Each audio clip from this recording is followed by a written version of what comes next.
Alegria poder estar com os irmãos nesse culto tão gostoso, tão edificante, relembrando o repertório das antigas aí, muito gostoso, e acolhemos a palavra do Senhor. Tragam a palavra do presbitério, palavra de paz, palavra de amor, palavra de esperança. Domingo passado pela manhã nós estivemos lá em Macatuba, falamos sobre a Filipenses, sejamos firmes, foi a mensagem. Eu não serei o pregador dessa noite, será o nosso secretário da ação pastoral do presbitério, o reverendo Rui, mas eu quero, acolhendo a palavra de Deus para esse momento que iremos ouvir, eu quero fazer uma breve leitura da carta de Tiago, capítulo 1, o verso 22, 23, o verso 21, 22 e 23, que diz assim, melhor, a partir do verso 22. Sejam praticantes da palavra e não somente ouvintes, enganando a vocês mesmos. Porque se alguém é ouvinte da palavra e não a praticante, assemelha-se àquele que contempla o seu rosto natural num espelho. Pois contempla a si mesmo, se retira e logo esquece como era a sua aparência. Mas aquele que atenta bem para a lei perfeita, lei da liberdade, e nela persevera, não sendo ouvinte, logo se esquece.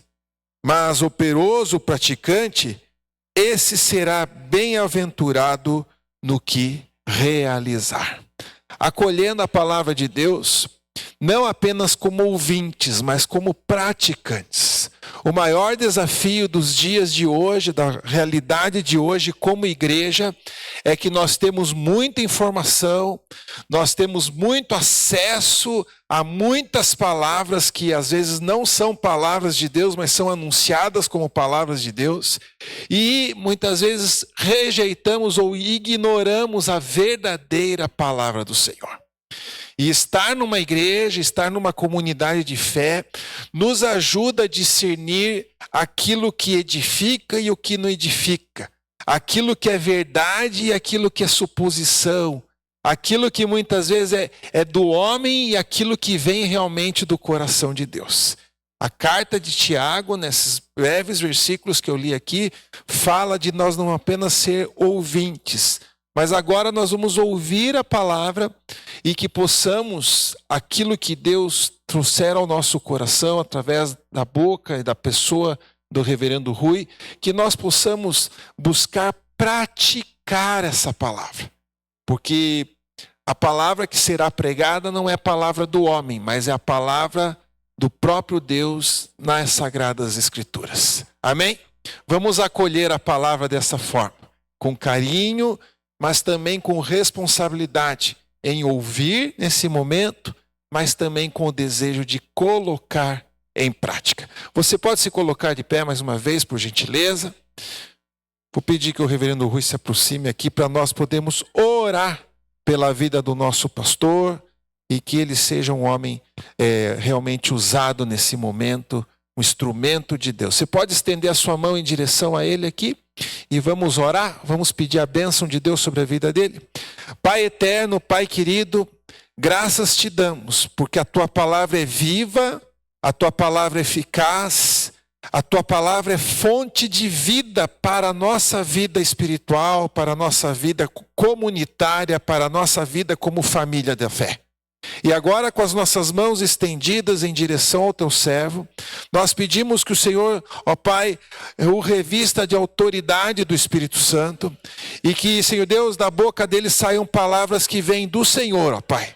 E que nós não sejamos apenas meros ouvintes, mas que nós saiamos daqui desafiados, nós saiamos daqui reflexivos, nós saiamos daqui ansiosos e ansiados em praticar a palavra que iremos ouvir. Assim nós oramos e abençoamos a vida do nosso pastor, reverendo Rui. Amém e amém. Deus abençoe, podem sentar.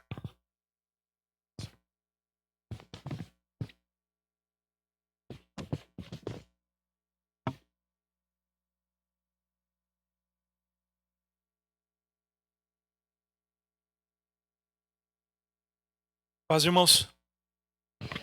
É uma alegria estar aqui revendo e conhecendo. Revendo irmãos e conhecendo novos irmãos.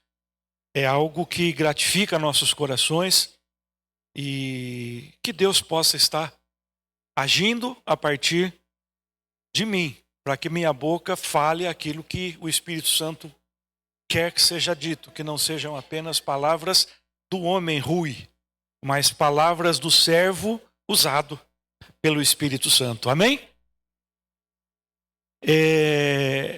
Coincidências, não sei. Mas eu vou usar o texto do reverendo Alessandro para iniciar a nossa meditação da noite de hoje. Tiago, capítulo 1, versículo 23, 24 e 25. Não estava no script, mas o Espírito Santo deu uma cutucada. O Alessandro botou a bola na marca do pênalti. Como a gente está em tempo de Copa do Mundo, tem que fazer gol. Não tem jeito. Tornai-vos, pois, praticantes da palavra e não somente ouvintes, enganando-vos a vós mesmos. Porque se alguém é ouvinte da palavra e não praticante, assemelha-se ao homem que contempla num espelho o seu rosto natural. Pois a si mesmo se contempla e se retira, e para logo se esquece de como era a sua aparência. Esse texto de Tiago me faz lembrar exatamente o texto que era o objeto da mensagem e é o objeto da mensagem de hoje, que trata um pouco a respeito da história de um povo que é conhecido como o povo de Deus, o povo de Israel. E nós iremos estar meditando a partir de um texto do profeta Jeremias. Quando Jeremias ele é chamado por Deus para se dirigir até a casa do oleiro e lá entender aquilo que Deus tinha preparado para o povo de Israel. Mas para a gente entender um pouco, para a gente entrar neste contexto, para a gente aproveitar aqui o texto de Tiago, nós vamos lembrar que o povo de Israel é um povo que foi escolhido por Deus e cuja aliança foi estabelecida em primeiro lugar com Abrão, que foi tirado da sua terra, tirado da sua parentela e recebeu uma promessa de que dele seria feita uma grande nação. Caminhando na direção da vontade de Deus, Abrão seguiu, mas não viu a terra prometida. Teve filhos. E um dos seus filhos também teve filhos. E a história começa a ser construída de uma forma muito própria do modo de Deus. O filho mais novo,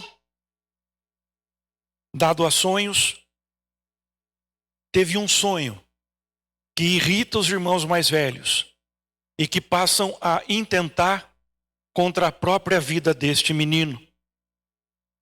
E como os acasos, para nós, às vezes são vistos apenas como acasos, mas aos olhos de Deus há propósito. Quando ele vai levar a comida para os irmãos no campo, os irmãos vêm de longe e falam: olha aquele sonhador, vamos acabar com ele. E então rapidamente intentam um plano e jogam, a princípio queriam matar José, mas o jogam na cova. E aí um dos irmãos, tentando preservar a vida, fez com que aqueles irmãos não matassem, mas o jogassem na cova, porque o objetivo dele era voltar mais tarde e tirá-lo de lá. Mas não deu tempo, porque os planos de Deus estavam acontecendo, os propósitos de Deus estavam acontecendo. E enquanto José estava na cova, uma caravana vem na direção daquele lugar e os irmãos falam: para que nós vamos deixá-lo aí? Vamos vender esse sonhador para que ele seja levado como escravo. E aí José é levado como escravo, de filho mais novo, aquele que era o mimado, o paparicado, em tese o preferido do pai, começa a ser tratado como escravo, Deus o leva na casa de um general, e ali ele se mantém fiel, ele não se rende aos apelos, ele não se rende aos costumes, ele não se rende aos privilégios que ele poderia ter se aceitasse o convite da mulher de Potifar, e é caluniado, é difamado, e como consequência disso é levado à prisão. Na prisão se mantém fiel, na prisão se mantém firme e convencido de que Deus tinha um propósito.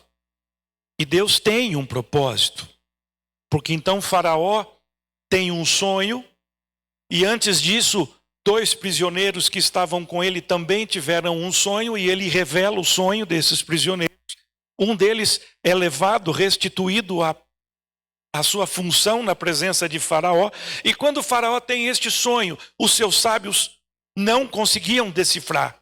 E então aquele que havia conhecido José na prisão se lembra: tem um judeuzinho, tem um israelense que consegue decifrar sonhos. Faraó o chama, e quando José vem, decifra o sonho, revela que haveria um período de fome, haveria um período antes da fome, um período de grande prosperidade, mas depois seguido de um período de grande fome, e que era preciso ter prudência.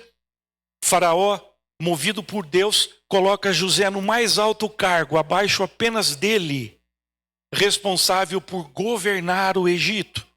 E vem o tempo de prosperidade, e no tempo de prosperidade José enche os celeiros do Egito, e vem o tempo de fome, e a fome bate na casa do seu pai, na casa dos seus irmãos, e o pai, para não vê-los todos morrendo de fome, e vendo apenas o Egito como um local onde havia prosperidade, determina que os seus irmãos fossem até o Egito buscar mantimento.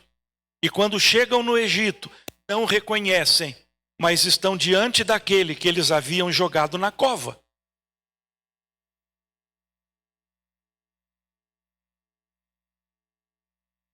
E aquele perdoa, José os perdoa. José traz para junto de si seu pai e toda a sua família. E eles são colocados numa terra próspera.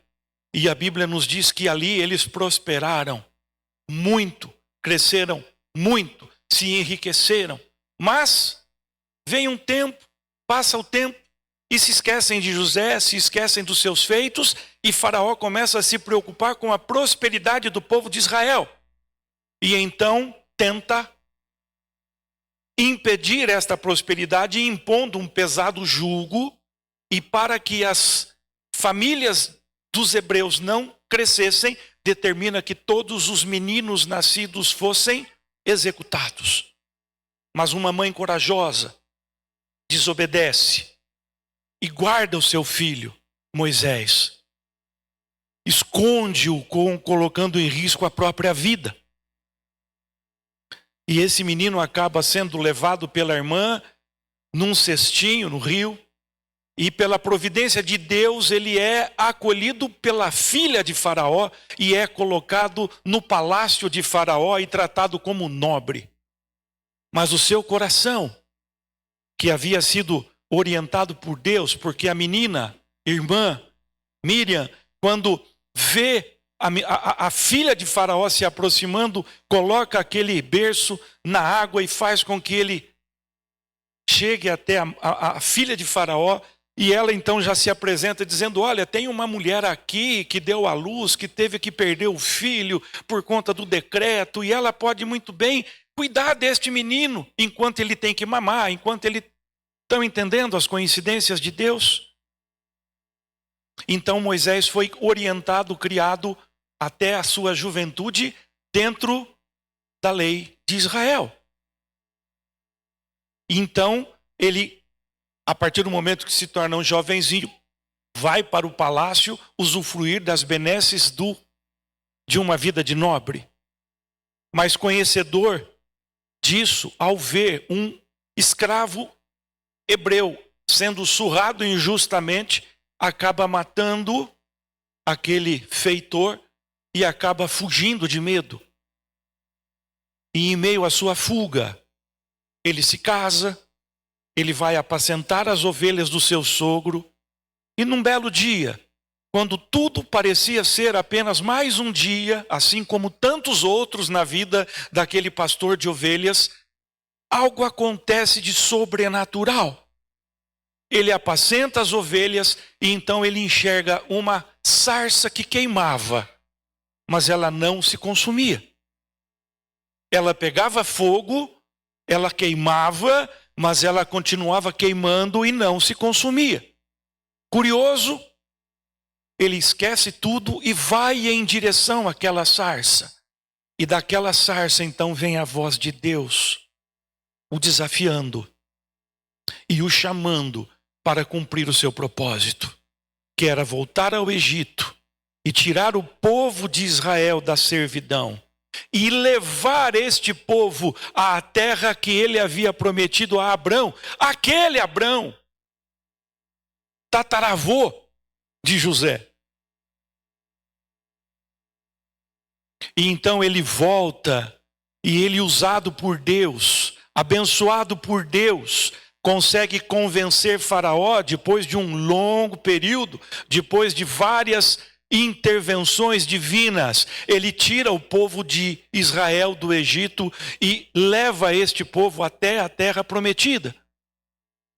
Mas o povo de Israel, durante este período de peregrinação no deserto, em direção à terra prometida, o tempo todo é exortado de que eles deveriam sempre se manter fiéis às leis e aos preceitos de Deus. Mas quando Moisés vai ao monte para receber os 10 mandamentos e demora um pouco mais do que a paciência daquele povo permitia, aquele povo cai em idolatria.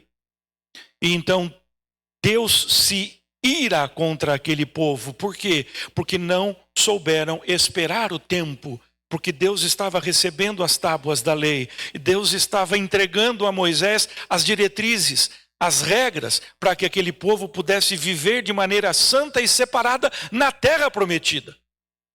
E então aquela geração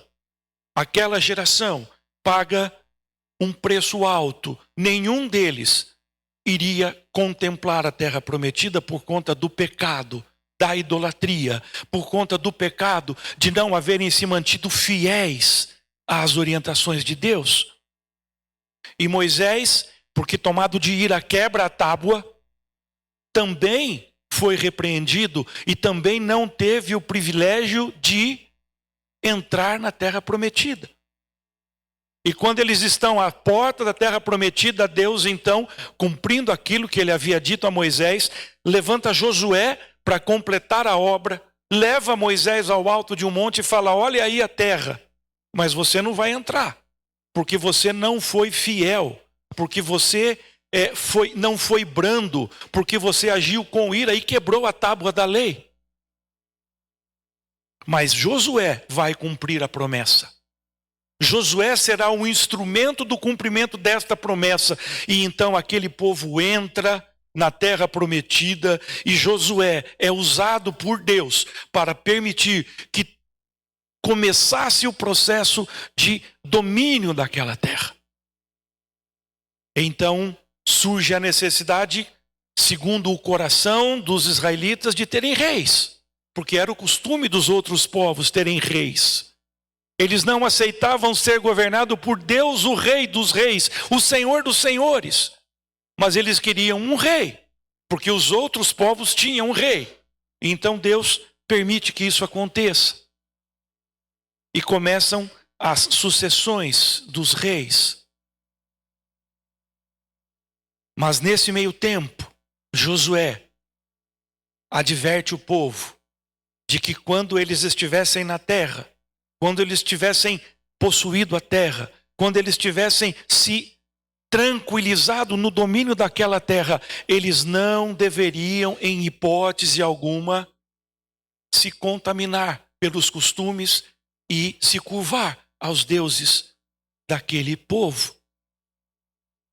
Davi, usado por Deus, estabelece um período longo de guerras. e tem no coração o desejo de construir um santuário. Mas Deus não lhe permite. Por quê? Porque Davi havia sido um rei guerreiro, um rei cujas mãos estavam sujas de sangue. E então diz a Davi: você vai ter a ideia, mas quem vai construir o meu templo é seu filho, porque o seu filho vai governar num período de paz. E enquanto a sua descendência, enquanto os seus filhos se mantiverem fiéis aos meus ensinamentos, sempre haverá alguém da sua família como rei de Israel. E sempre haverá prosperidade.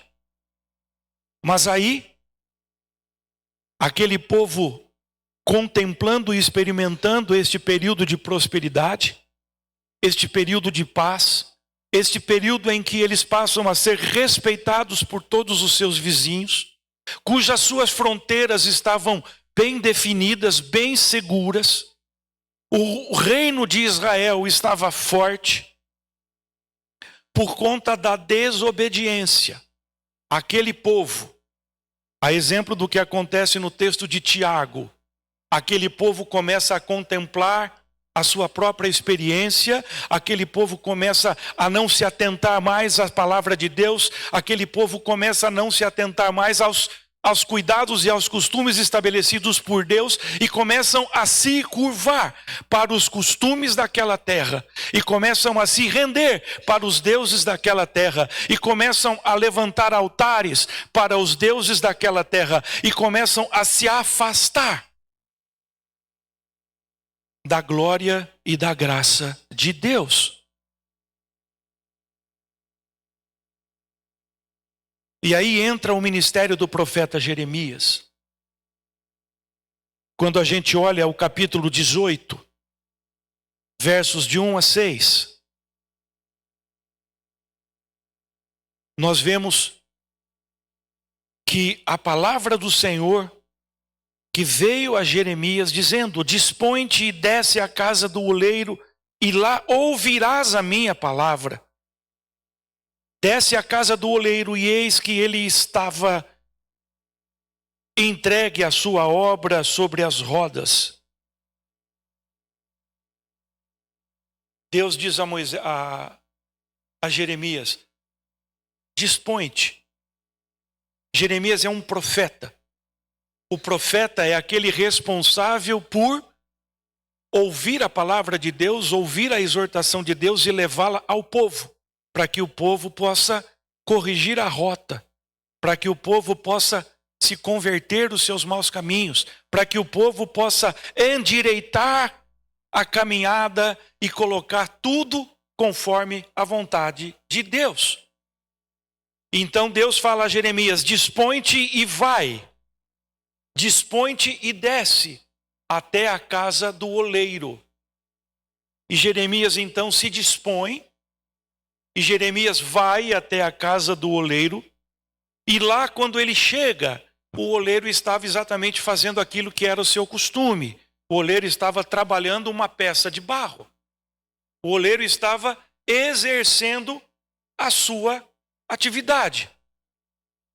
E o texto diz assim, verso 4, como o vaso que o oleiro fazia de barro se lhe estragou na mão, tornou a fazer dele outro vaso segundo bem lhe pareceu.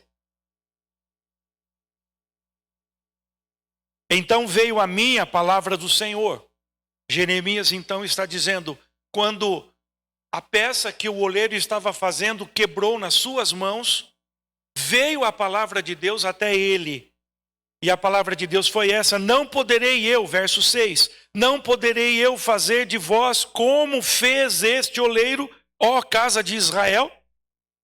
Diz o Senhor, eis que como barro na mão do oleiro, assim sois vós na minha mão, ó casa de Israel.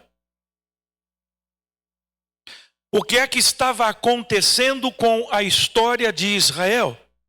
O que é que estava acontecendo com aquelas pessoas que foram prósperas, que foram abençoadas, que herdaram a terra prometida, que se estabeleceram na terra prometida, que conheceram a riqueza, que conheceram a prosperidade, que conheceram a estabilidade política, a estabilidade econômica, que viviam tempos muito prósperos?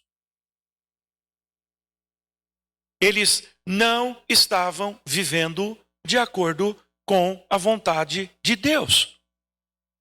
E o que Deus está querendo dizer a Jeremias era exatamente isto. Assim como o barro, assim como este vaso que está sendo feito pelo oleiro se quebra. Por quê? Porque aquele barro não estava pronto para ser moldado conforme o querer de Deus. E aqui, queridos, me vem uma analogia.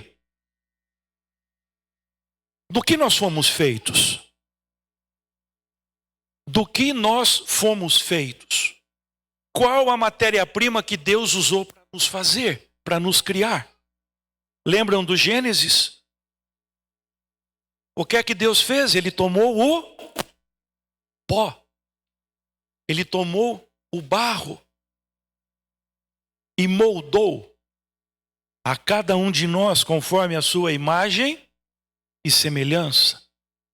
Nós somos, na essência, barros, que recebemos o sopro da vida de Deus. Diferentemente de todo o resto da criação, quando Deus determina que seja feito e com uma palavra está feito, quando determina que seja criado e com uma palavra é criado, no momento em que Ele vai fazer o homem, Ele o faz segundo a sua imagem e semelhança. Eu e você somos feitos à imagem e semelhança de Deus. E fomos feitos a partir do barro. E recebemos o sopro da vida. Recebemos o sopro do Espírito Santo que habita em nós, que nos deu o fôlego da vida. Quando Jeremias é chamado por Deus para se dirigir até a casa do oleiro, para observar que o oleiro estava trabalhando uma peça de barro e aquela peça quebrou nas suas mãos. Por quê? Porque ela não estava na temperatura certa, na umidade certa, não estava do jeito certo. Talvez haviam impurezas no meio daquele barro que acabou provocando aquela quebra. O oleiro, ele não joga fora aquele barro. O oleiro não despreza aquele barro. O texto nos diz que ele pega aquele barro e começa a fazer dele uma nova peça. E começa a trabalhar aquele barro. Ele não despreza, mas ele trabalha para dar utilidade, para dar serventia àquele barro. E aí vem a sacada. Deus então diz a Jeremias: não poderei eu fazer a mesma coisa com o meu povo? Qual povo? O povo que eu havia trocado. Segundo o próprio Jeremias, quando desabafa no texto de Jeremias: acaso vocês conhecem algum povo que tenha trocado a glória do seu Deus, visto não serem deuses por outro Deus? Mas o meu povo trocou a minha glória pela glória de deuses que são de nenhum valor. Aquele barro era cada israelita. Aquele barro sou eu. Aquele barro é você, meu irmão. Aquele barro é você, minha irmã. Aquele barro é o exemplo daquilo que Deus espera, daquilo que Deus pretende, daquilo que Deus quer fazer nas nossas vidas e a partir das nossas vidas. Deus não nos despreza, apesar dos nossos erros. Deus não nos despreza, apesar das nossas falhas. Deus não nos joga fora, apesar de muitas vezes merecermos isso. E a prova de que Deus não nos joga fora, a prova de que Deus não nos despreza, a prova de que Deus me ama, a prova de que Deus te ama, é que Ele enviou o seu Filho Jesus, para que todos nós pudéssemos ter em Cristo uma nova oportunidade de vida. Jesus diz: eu sou o Cordeiro de Deus que tira o pecado do mundo.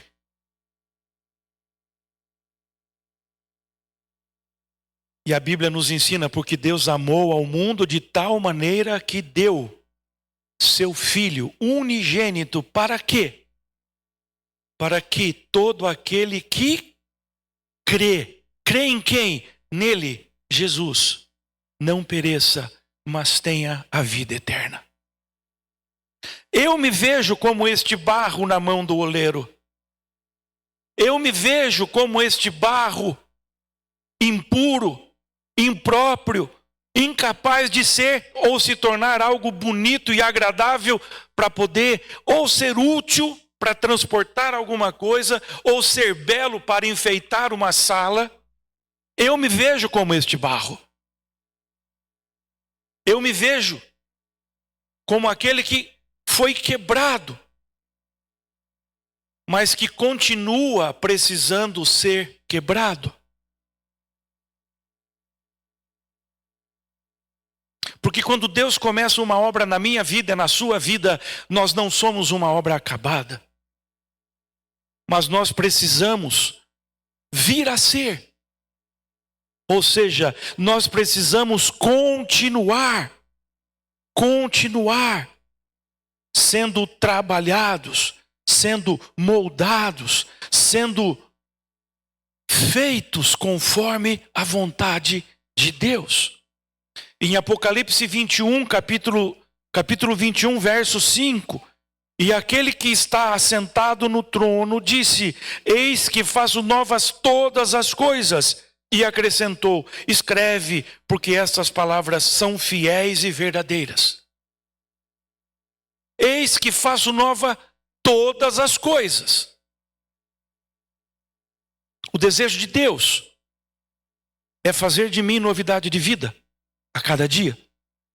O desejo de Deus é fazer de você, meu irmão, de você, minha irmã, novidade de vida a cada novo dia. Não importa o quão imperfeitos nós sejamos, não importa o quão inútil nós nos sintamos, não importa o quanto as pessoas já tenham dito para você: você não vale nada, você não presta para nada, você não tem jeito mesmo. Nesta noite eu quero te dizer, querido, nesta noite eu quero te dizer, minha querida, que nós temos jeito, e o nosso jeito se chama amor de Deus. Porque Ele nos olha como barro. Ele nos fez do barro. E como barro, Ele quer renovar a nossa vida. Não importa o quanto nós tenhamos errado. Não importa o quanto nós tenhamos ou nós sintamos que nós não somos dignos ou capazes. Importa que nós somos barros na mão do oleiro. Importa que nós somos feitos conforme a vontade do oleiro. É interessante a gente lembrar, é o oleiro quem dá forma ao vaso. É o oleiro que apanha o barro do jeito que ele está e dá a ele uma forma única e singular. Nós somos como o barro. Se abandonados à nossa própria sorte, permaneceremos sem forma e sem vida. Mas, se nós permitirmos que o oleiro chamado Jesus trabalhe em nossos corações, nós seremos feitos de novo. É importante a gente lembrar que o barro é totalmente passivo nas mãos do oleiro e recebe a forma que o oleiro quer lhe dar. Nós devemos estar totalmente passivos na presença de Deus, permitindo que Deus em Cristo dê a cada um de nós a forma que Ele entender melhor. Assim como o barro nas mãos do oleiro, também nós devemos nos colocar nas mãos de Deus, que é o oleiro que nos toma em suas mãos e trabalha, nos moldando conforme o que melhor lhe aparenta. Conforme aquilo que é melhor para as nossas vidas. Outra coisa que é importante a gente lembrar é o oleiro quem dá beleza ao vaso. Ele não apenas dá forma, mas ele também dá beleza e ele também dá utilidade. É o oleiro quem desenha, molda, pinta, leva o barro ao forno, dá a sua forma e o seu conteúdo final. Nós somos feitura de Deus.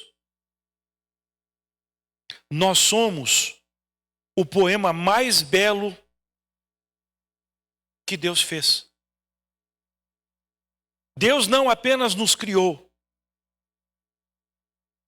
mas Ele quer nos moldar a fim de sermos alguém melhor. O que Deus ensina ao profeta Jeremias na casa do oleiro é que Ele quer trabalhar na vida de Israel. E como consequência, nós somos o Israel de Deus hoje. Ele quer trabalhar em nossas vidas. Ele quer refinar a cada um de nós, até que a beleza de Cristo se veja em nós. Lembram do hino? Armandinho, lembra? Lindo o hino. Que a beleza de Cristo se veja em mim. Este é o projeto de Deus para a minha vida e para a sua. Que a beleza de Cristo se veja em nós. Mas para que isso aconteça, nós temos que permitir que o oleiro dê a beleza necessária na nossa vida.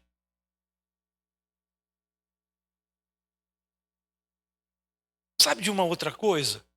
Que às vezes a gente acaba passando e deixando passar desapercebido? É que as digitais de Deus estão em nós. Se nós somos barro, e como barro nós somos moldados conforme a vontade do oleiro, o oleiro trabalha com as mãos. E as suas digitais, elas ficam naquele barro. Você tem a digital de Deus, eu tenho a digital de Deus, estampada no meu coração e no seu coração. A glória do vaso que somos não está no material. Somos barro.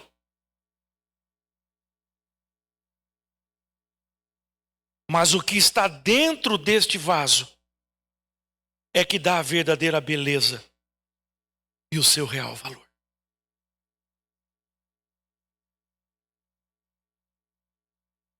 Aquilo que está contido neste vaso.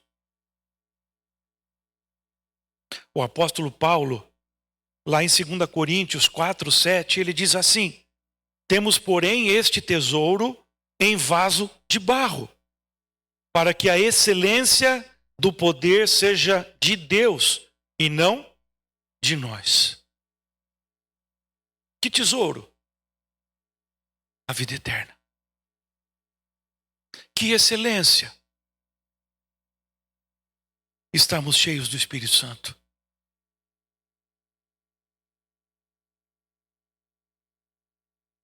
Mais uma situação que a gente precisa lembrar é o oleiro quem dá utilidade ao vaso. Todo vaso é moldado para ser usado com um propósito.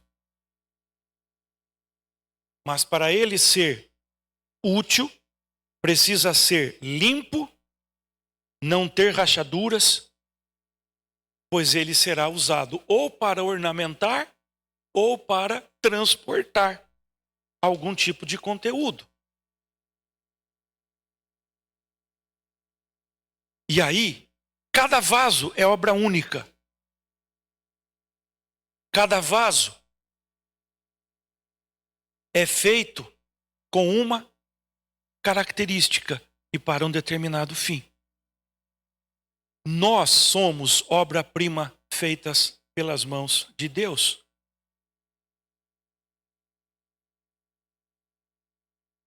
E sabem de uma coisa? A gente não é made in China. Feito em série, feito em produção. Você, meu irmão, você, minha irmã e eu somos obra única. Você já pensou nisso? Você é único. Deus, quando te fez, Ele fez para que você tenha um papel dentro do propósito divino. Você já parou para pensar nisso? Deus não te fez por acaso.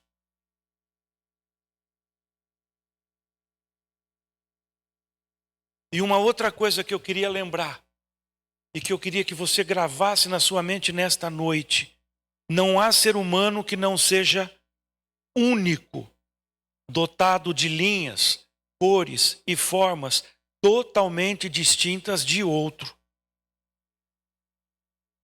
Porque, como eu disse, nós não somos made in China, nós não somos feitos em série. Nós fomos feitos pela mão do Criador.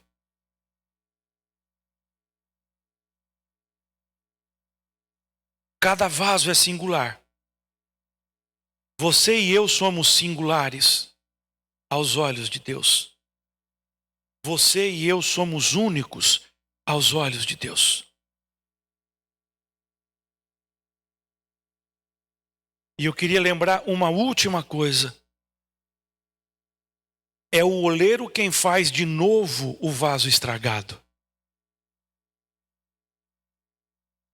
Se você acha que a tua vida não tem jeito, se você olha para si e entende que não está legal, que tem alguma coisa que precisa mudar, que tem alguma coisa que não vai bem, se você já gastou muito dinheiro com psicólogo, se você já gastou muito dinheiro com terapia, pode continuar indo no psicólogo, pode continuar indo na terapia.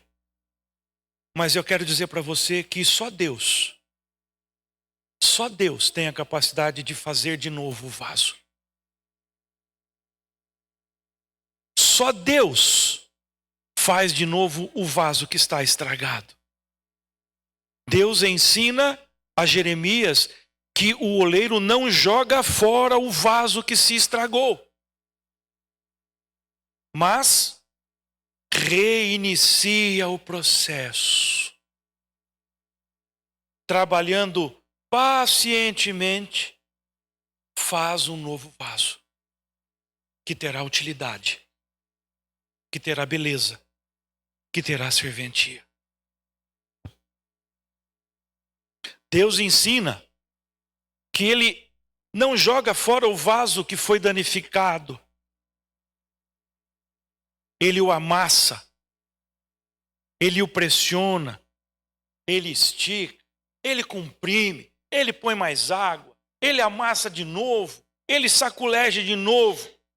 Mas acima de tudo, Ele não desiste até que aquele vaso quebrado seja refeito conforme o padrão de qualidade divina.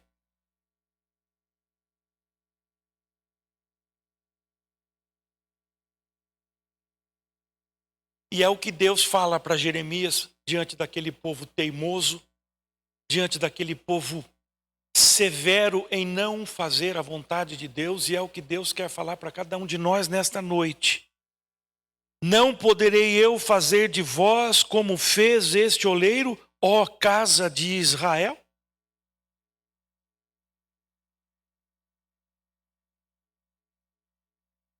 Precisamos nos lembrar, Deus não desiste de nós. Precisamos nos lembrar que Ele está sempre disposto a nos dar uma segunda chance e nos oferece a oportunidade de recomeçar um novo caminho e de reescrever a nossa história. Algumas vezes, esse processo de reconstrução, algumas vezes este processo de sermos feitos de novo, ele dói um pouco. Ele não é indolor. Mas o resultado é fantástico e glorioso. Deus pode quebrar o vaso que somos e fazer dele um novo vaso. Acho interessante lembrar que não é a vida que dificulta as coisas. Somos nós que temos muito medo de mudar e esse medo muitas vezes nos paralisa. Precisamos vencer isso para podermos crescer. Sabem por quê? Porque nós temos que nos tornar na mudança que queremos ver. Ou melhor, nós temos que nos tornar na melhor versão de nós mesmos, segundo o olhar de Deus.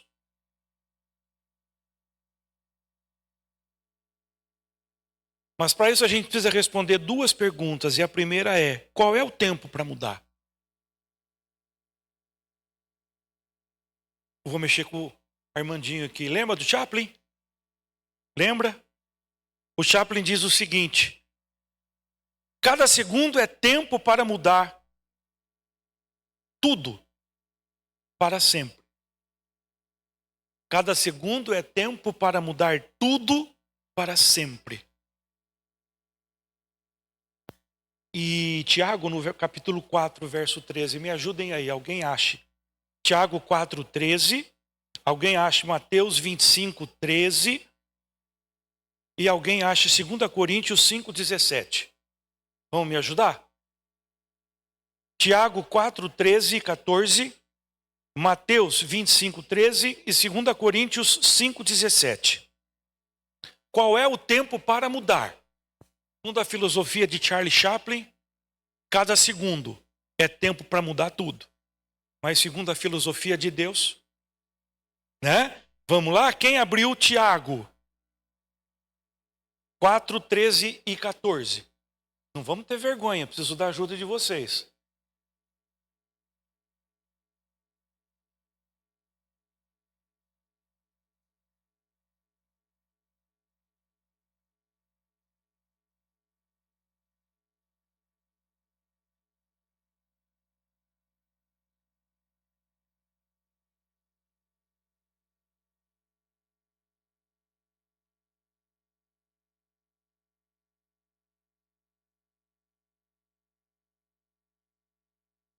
Oi? Oi? Como é que é amanhã? Amanhã nós vamos lá. Amanhã eu vou fazer isso. Amanhã eu vou fazer aquilo. Ô, insensato, para com isso. Você não sabe do dia de amanhã. O ditado popular diria: não deixe para amanhã o que pode ser feito hoje. Então vamos lá. Qual é o tempo de mudar? Ou qual é o tempo para mudar? Vamos lá. Mateus 25, 13.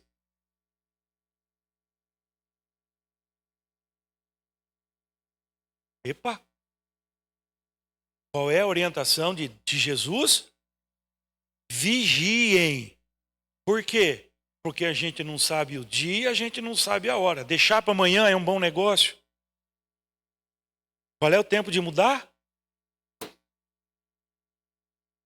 2 Coríntios 5, 17.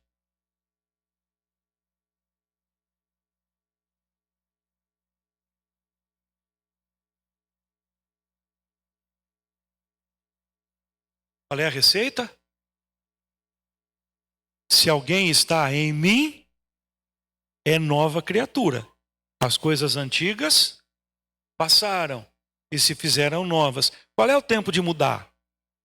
O tempo de mudar é agora. A oportunidade é única. É lógico, se você perder esse bonde, vai passar um outro. Só que a gente não sabe o dia de amanhã. A segunda pergunta a ser respondida é: como mudar? Como mudar? O tempo para mudar é agora. Isso ficou claro para a gente. Certo? Mas como mudar? Tem um provérbio chinês que diz assim: sempre que pensamos em mudar, queremos tudo o mais rápido possível. Não tenha pressa, pois as pequenas mudanças são as que mais importam.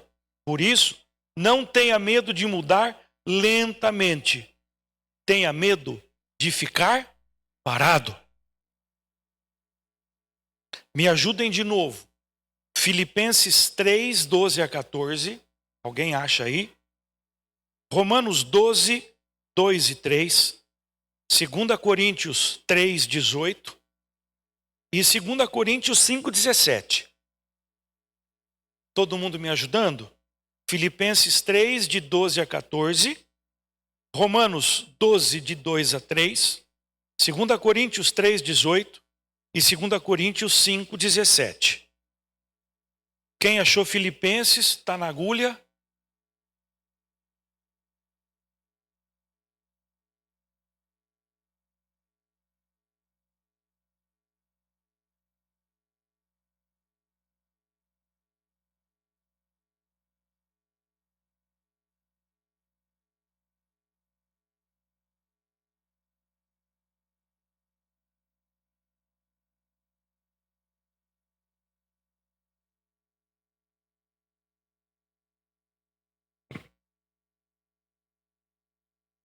Como mudar? Conforme a vontade de Deus. Lentamente. Não que eu já tenha alcançado. É isso? Não que eu já tenha alcançado a perfeição. Qual é a nossa perfeição? É Cristo. Mas nós temos que prosseguir firme na direção do alvo. Não podemos nos perder nos atalhos da vida. E não nos perder com as sinalizações equivocadas do GPS. Romanos 12, 2 e 3.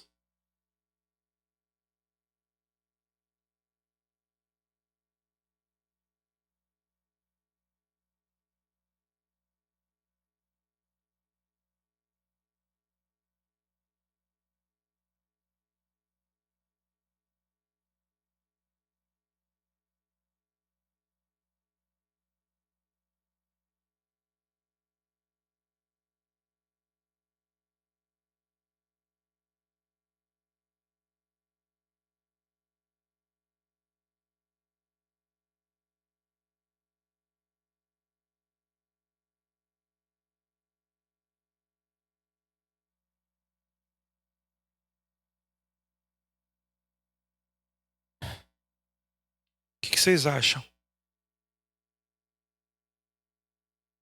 Por que será que Jeremias foi chamado a casa do oleiro por Deus? O povo de Israel estava vivendo segundo o conceito e o preceito divino? O que o apóstolo Paulo está nos exortando é que nós devemos viver, ou melhor, não viver, conforme os costumes deste tempo. Então, como mudar? Vivendo de acordo com o propósito e o projeto de Deus. 2 Coríntios 3, 18.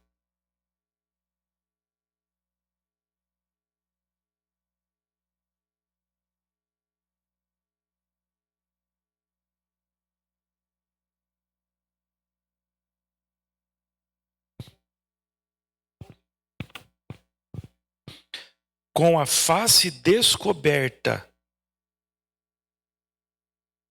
contemplarmos a glória de Deus. E de glória em glória, estarmos caminhando cada vez mais para nos tornarmos cada vez mais parecidos com Cristo, que é o nosso alvo. Amém? E 2 Coríntios 5,17.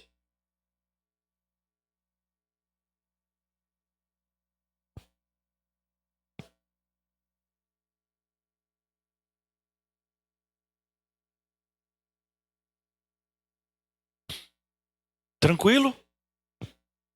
Se alguém está em Cristo, é nova criatura. As coisas velhas já passaram e se fizeram novas. Mas lembrem do seguinte: esse processo de transformação para alguns é muito rápido, para outros é um pouco mais demorado. E Deus respeita o tempo de cada um de nós. O importante é que nós tenhamos a decisão de colocar o Senhor como o centro das nossas vidas. O importante é que nós tomemos a decisão de buscar viver conforme a vontade de Deus, abrindo os nossos corações, permitindo que Ele nos revele quais são as nossas fraquezas, quais são as nossas dificuldades, onde estão os nossos, vamos chamar de pecados. Porque pecado é tudo aquilo que desagrada a Deus. Não importa se é pecadinho ou se é pecadão. Então, como mudar? Primeiro, tendo a decisão de mudar. Segundo, permitindo que Deus opere esta mudança. Terceiro, que esta mudança seja realizada no tempo de Deus nas nossas vidas. Mas o importante é permitir que essa mudança aconteça. O importante é nos colocarmos como vaso na mão do oleiro e com as digitais de Deus, com o amor revelado através do amor de Cristo, nós sejamos feitos conforme a imagem de Deus, conforme a vontade de Deus para as nossas vidas. Somos diferentes. Assim como as nossas digitais, elas são diferentes, nós somos diferentes. E dessa diversidade gera a igreja. O importante é que juntos nós estejamos aos pés do Senhor, caminhando juntos para o rumo da terra prometida. Para a honra e para a glória de Deus, permitindo que Deus opere nas nossas vidas, transforme as nossas vidas e faça no caminho da nossa vida, durante a nossa caminhada, Ele opere as transformações que Ele julgar necessária.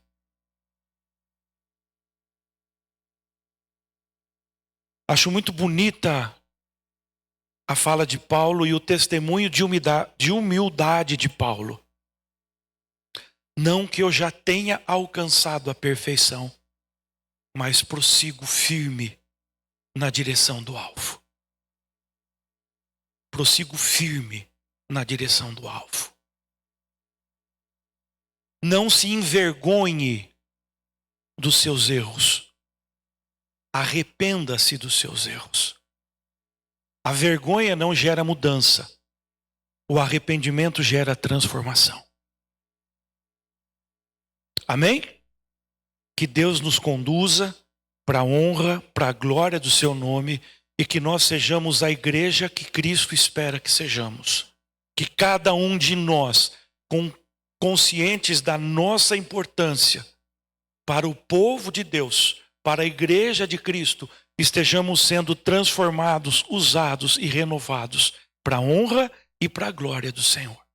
Amém? Vamos orar?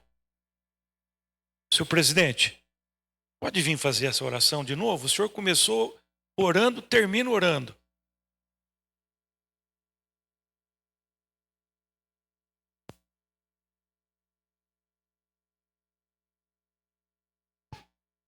Vamos nos colocar em pé?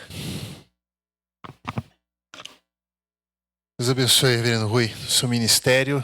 De antemão eu quero já fazer um convite para toda a igreja. No dia 1º de agosto será o culto de jubilação do reverendo Rui na igreja central de Botucatu, na nossa primeira igreja de Botucatu. Juntamente com a celebração dos 123 anos da IPI do Brasil, 2 datas então importantes. 40 anos de pastorado, de ministério e 123 anos na nossa igreja. O presbitério vai estar reunido. Nós vamos enviar informações, mas já fica de antemão aí, marque essa data para que você possa estar lá na IPI de Botucatu. Mesmo jubilado, ele vai trabalhar, não é? Vamos orar. Pai, como é bom ouvir essa palavra que o Senhor trouxe da boca do teu servo, ó Pai. Palavra que mostra que há conserto quando o barro está impuro, quando não há ligamento, que há cuidado do oleiro que é o Senhor nas nossas vidas. Palavra que faz com que a gente reflita e, Senhor Deus, não só escute, mas clame por mudanças e transformações no tempo e na forma do Senhor nas nossas vidas. Obrigado por esse momento. Que o Senhor toque no coração de cada querido e querida aqui presente, cada filho e filha do Senhor, e que a tua palavra não volte vazia, mas que ela faça morada em nossos corações. Em nome de Cristo Jesus que oramos. Amém. Podem permanecer por aqui, né? Vocês permanecem aqui, né?